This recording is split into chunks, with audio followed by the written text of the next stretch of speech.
வணக்கம் ஸ்பைசி. சில படங்கள் மனசில் ஒரு பெரிய தாக்கத்தை ஏற்படுத்தும். அந்த மாதிரி படம் தான் இந்த படம். காதல் ஒருத்தனை வாழவும் வைக்கும், வீழவும் வைக்கும், உச்சிக்கு ஏற்றும், கீழேயும் விழ வைக்கும். அதான் டேரே இஸ்கிமே படத்தோட கதை. தனுஷ் ஒரு பெஸ்ட் ஏர்ஃபோர்ஸ் ஆஃபீஸர். அவருக்கு ஆங்கிரி இஷ்யூ இருக்குது. ஏர்ஃபோர்ஸ் ஆஃபீஸர் அவர் கவுன்சிலிங் கொடுக்க கீர்த்தி சினிமா வர வைக்காங்க. இவங்க ரெண்டு பேரும் ஒருத்தர் பார்க்கும்போது ஃப்ளாஷ்பேக் ஸ்டார்ட் ஆகுது. தனுஷ் ஊதாரித்தனமாக காலேஜில் சண்டை போடுற பையன், கீர்த்தி சினம் கோவப்படுற வயலஸான ஆளை நல்வழி மாற்ற முடியும்னு கான்செப்டில் ஒரு ப்ராஜெக்ட் பண்ணுறாங்க. இந்த ப்ராஜெக்ட் சப்மிட் பண்ணுறப்போ தனுஷ் பிரச்சனை பண்ணுறாரு. கீர்த்தி சினம் தனுஷை திருத்தி நல்லவனாக்குற ப்ராஜெக்ட் ஆக்கணும்னு நினைக்கிறாங்க. தனுஷ்கிட்ட சொல்லி இந்த ப்ராஜெக்டுக்குள்ளே அவங்கள கொண்டு வராங்க. தனுஷு கீர்த்தி சினம் பழகும்போது தனுஷுக்கு கீர்த்தி சினம் மேலே லவ் வருது.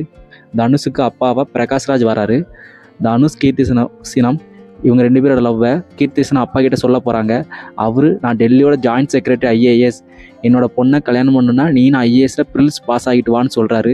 தனுஷ் பாஸ் ஆகி வரும்போது கீர்த்திசனம்க்கு என்கேஜ்மெண்ட் நடக்கு. தனுஷ் எப்படி ஏர்ஃபோர்ஸ் போனார், கீர்த்திசனம் கிட்ட தனுஷ் கவுன்சிலிங் எடுத்தாங்களா, இவங்க ரெண்டு பேரும் என்ன ஆனாங்கிறதான் தேரே இஷ்மே படத்தோட கதை. படம் ரொம்ப நல்லா இருக்குது. தனுஷ் மாதிரி நடிச்சிருக்காரு. ஒரு ஆங்கிரி பர்சனாக ஆல்ஃபா மேலாம் நடிச்சிருக்காரு. கீர்த்தி சினம் அழகாக சூப்பராக நடிச்சிருக்காங்க. பட் அவங்கள பார்க்கும்போது ஸ்ருதிஹாசனை பார்க்குற மாதிரி ஒரு ஃபீல் வருது. படத்தோட பெரிய ப்ளஸ் தனுஷ் கீர்த்தி சினத்தோட ஆக்டிங் தான். இவங்க ரெண்டு பேரோட நிறைய ஷாட் க்ளோஸ்அப்பில் இருக்குது. இதுக்கே டேரக்டரை பாராட்டுறோம். இந்த படத்தோட டேரக்டர் பேர் ஆனந்த் ராய். இவர் தான் ரஞ்சனா, அட்ராங்கி, ரெண்டு படத்தை எடுத்தாங்க. இந்த படம் தமிழாக அம்பிகாபதி கலாட்டா கல்யாணம் பேரில் ரிலீஸ் பண்ணாங்க.